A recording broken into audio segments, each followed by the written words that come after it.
We're approaching the final weeks of May, the period when Flight 9 is scheduled to launch as confirmed by Musk and other SpaceX insiders. These updates show promising progress, especially with the FAA granting approval for a simulator license, a crucial step toward the upcoming flight.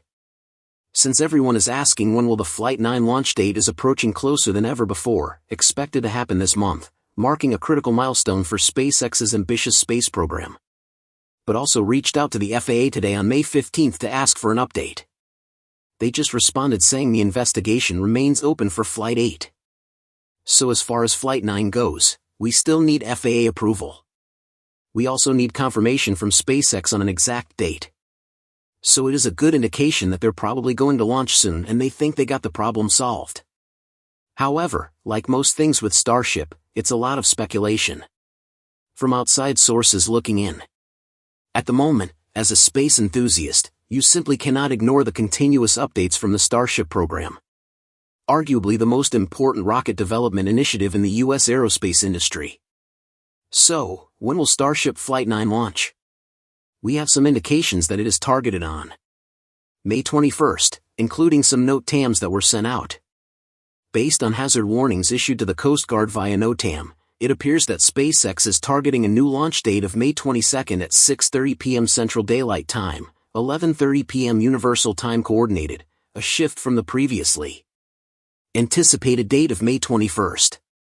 This is a minor delay, reflecting the ongoing clearance process related to the Flight 8 mishap investigation and the need for final FAA authorization. However, just last night, the hazard notice was updated to a new net date of May 31th. This means that the launch of SpaceX's Starship Flight 9 has been pushed back, due to the U.S. federal holiday Memorial Day, which causes increased air traffic, making a launch on that day unfeasible. The delay seems to have been anticipated. But it is only a minor one and does not negatively impact the mission. Another new indicator about Flight 9 today, the first Indian Ocean NOTAM has been released. This notice supports a launch on May 21st. Elon Musk even posted on May 14th soon it will fly. Elon shared that just before the Starship flight next week, so he is indicating that he thinks it'll be next week. So this is also very exciting because we haven't had an all-hands talk about Starship from Elon in quite a while. But some disgruntled employees are saying that they're having issues down at Starbase. But they're saying it's not for the reasons that you think. They want Elon to come back and straighten things out. To get a broader picture of this upcoming mission, it's worth looking at the latest actions by the FAA, the agency responsible for launch licensing. According to the most recent statement from the FAA, two major developments have emerged that could shape the future of this program. First, the FAA has approved the license modification for Flight 9, allowing SpaceX to increase its annual launch limit for Starship from 5 to 25 launches per year at the Boca Chica, Texas site. The second key development is confirmation that Flight 9 will mark the first time SpaceX reuses a Super Heavy booster, specifically Booster 14. However, despite these advances, there are still many variables and challenges ahead that could influence the mission's timeline and success. These closures hinted at a significant move from the pad to the factory, and at the launch site, only Booster 14 was the candidate for such a transfer. The operation proceeded according to the first schedule. On the evening of the 16th, Booster 14 was lifted off the orbital launch mount and placed onto the transport stand. By the time you watch this, Booster May 14th have already moved back to the production site. This unexpected move suggests that Booster 14 likely encountered some real problems, forcing SpaceX to bring the booster back for inspection and repairs. The issues could be related to any number of critical systems, such as the engines, the fuel tank, hot staging mechanisms, or the grid fins. While this development might seem like a setback, especially following the excitement of bringing Booster 14 to the launch site on the 12th, it's probably a necessary step. It's important to remember that this is the first time SpaceX is reusing a Starship booster, so extra caution is warranted. Flight 9's success depends heavily on the flawless performance of both the booster and the Starship second stage. SpaceX will likely focus on making sure the booster is in perfect condition to serve as a reliable foundation for the mission. For this flight, Booster 14's mission is to land in the ocean, which presents its own set of challenges. When this move back to the production site, booster May 14 spends several days in Mega Bay for detailed checks and repairs. According to recent announcements, the launch window for Flight 9 is set from May 22 to the 31st, allowing SpaceX ample time for thorough inspections. We could expect that Booster 14 and Ship 35 will either move together or in close succession to the launch pad. While minor delays might occur, it's crucial to remember that the priority is a successful flight, not simply launching as soon as possible. So if you're following this journey, keep your support strong for the SpaceX team during this critical time. During this time, Ship 35 still remained in the depths of Mega Bay 2, undergoing final checkouts before its own rollout after its latest static fire campaign. There are rumors of engine replacements floating around. SpaceX might go for yet another static fire with Ship 35 if that's true. They have a lot to prove with Flight 9, and it involves more than the ship simply not blowing up. SpaceX needs a flight profile to attempt a ship catch, which is arguably one of the bigger hurdles remaining to a fully operational and fully reusable Starship. The team needs data to parse and analyze to attempt new maneuvers and check other boxes off the list of things Starship needs to do. There's some data from before Flight 7, but SpaceX planned to have one or two more nominal re-entries before going for a catch. And then there's payload delivery. That's maybe the most important goal right now. On top of that, this is all taking place under the heightened pressure of getting a Mars plan up and running. Elon Musk mentioned the other day that before Flight 9 goes up, he'll be giving an update on the company's Mars plan going forward. There's debate about which Mars window is feasible for SpaceX to hit, given how far Starship has to go in testing and development. However, the fact that the company is still pressing forward shows they believe it's double. Internally, the company continues to reference Mars as the long-term goal behind Starship development. The timeline has shifted in the past, but Mars remains a constant in the program's messaging. At this point, as our community poll shows, we are all ready for Flight 9 to get off the pad, and we are hoping for a better result downrange. This almost rules out a scenario where the Pad B OLM is quickly replaceable for refurbishment. Also, Pad B's chopsticks underwent some interesting testing over the weekend. SpaceX first attached 2 then 4 huge water bags via cables and let the chopsticks experiment with lifting them. These are called fluid weights and are commonly used to test cranes and offshore oil rig systems for their structural integrity. Those 4 bags likely weigh around 300 tons combined. The advantage is simple. You can just hang them on whatever you want to test, pump water in, let it sit there, and then empty them again. The dry weight is just a few hundred kilos, making ground handling easier than concrete or metal weights. Way easier. This isn't the first time they did this either. PADO was tested the same way.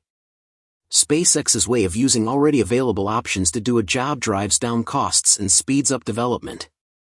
We've detailed before how the new Starship launch pad in Florida closely mimics the design of Starbase Pad B.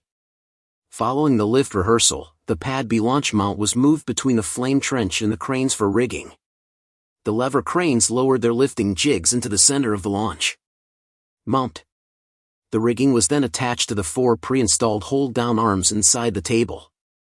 With the rigging in place, the 2 cranes lifted the launch mount for the first time, making sure that the balance was right and that the hardware would be safely handled during the lift. The mount was then set back down on the transports. Against the golden glow of the Monday morning sunrise, the final launch mount lift began. The 2 cranes raised the mount above the surrounding structures, before beginning to move towards the flame trench inch by inch. Carefully maneuvering the load, the cranes positioned the launch table above the supporting columns and began lowering it into place. The cranes process went slowly to make sure everything was perfectly aligned, and the cranes gently set the launch mount down on the 4 load-bearing columns. While the launch mount was being installed, the second attempt for Ship 35's second static fire began. The tank farm was spooled up and Ship 35's flap actuators were tested. After about a 30-minute field time, Ship 35 was breathing fire. The 3 outer RVAC or Raptor vacuum engines and the inner 3 sea-level Raptor engines all fired in unison. About 30 seconds into the test, we could see the inner engines move as the gimbal system was also tested. All systems seemed to perform nominal with the RVAC shutting down first, followed by the inner Raptor engines after about a 60-second burn. Back at the build site, workers quickly began preparing Booster 14 for rollout, with the booster transport stand being brought to Mega Bay 1. Back at Massey's, Test Tank 17 was rigged up and lifted into the structural test cell. Mega Bay 1's doors were open and Booster 14 was brought out ahead of rollout to the launch complex. After maneuvering through the launch site entrance, Booster 14 was brought to Pad A and set down next to the launch and integration tower. Starship 35 departed Massey's and headed back to the build site. The ship pulled in through the Sanchez gate, taking the back route into the factory area.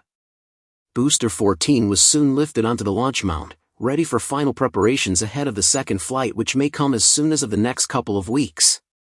Ship 35 eventually finished his journey back, stopping outside of Mega Bay 2. A new vaporizer was delivered to the launch site, likely for the fuel side of the new pumping station. Back at the build site, Ship 35 was moved into Mega Bay 2 and connected to the overhead crane for placement on the center workstation inside the bay. Besides a few issues with Flight 9 preparations, SpaceX continues to make significant progress on other critical systems, most notably Pad B at the Starbase Launch Complex. Recently, the final major component of Pad B, the orbital launch mount, arrived on site and was welded securely to the main structure. This milestone officially marks the start of the Pad B testing phase, a crucial step toward operational readiness. The first phase of testing focuses on chopsticks, the giant mechanical arms designed to catch the super heavy booster during its landing. This test, while familiar, remains impressive. On the afternoon of the 16th, chopsticks underwent a mass pressure test involving orange water bags used as weights. At the same time, the booster transport stand was moving. Chopsticks carrying 3 small water bags, each weighing 50 tons, was raised to the top of the tower and then lowered, testing the arm's ability to support a combined 150 tons. This initial test is somewhat modest. SpaceX to push these limits soon by adding larger water bags, each weighing 100 tons. SpaceX hangs 2 large bags and 1 small bag on each arm during these stress tests, meaning each arm supports approximately 250 tons, and the entire chopstick structure endures roughly 500 tons of load. This intense stress testing is vital. It verifies the chopsticks can handle the real forces encountered during operations, especially when catching prototypes. To put the numbers into perspective, the current dry weight of a super heavy booster is about 200 tons, while a Starship weighs around 100. However, during landing, both vehicles carry some residual fuel and experience dynamic pressure, increasing the load significantly. The ability of chopsticks to bear such weight without failure is essential for safe and successful booster recovery. Thus, these load tests serve as a key indicator of the mechanical arms and Pad B's readiness for full operation. Beyond chopsticks, other systems are poised for testing.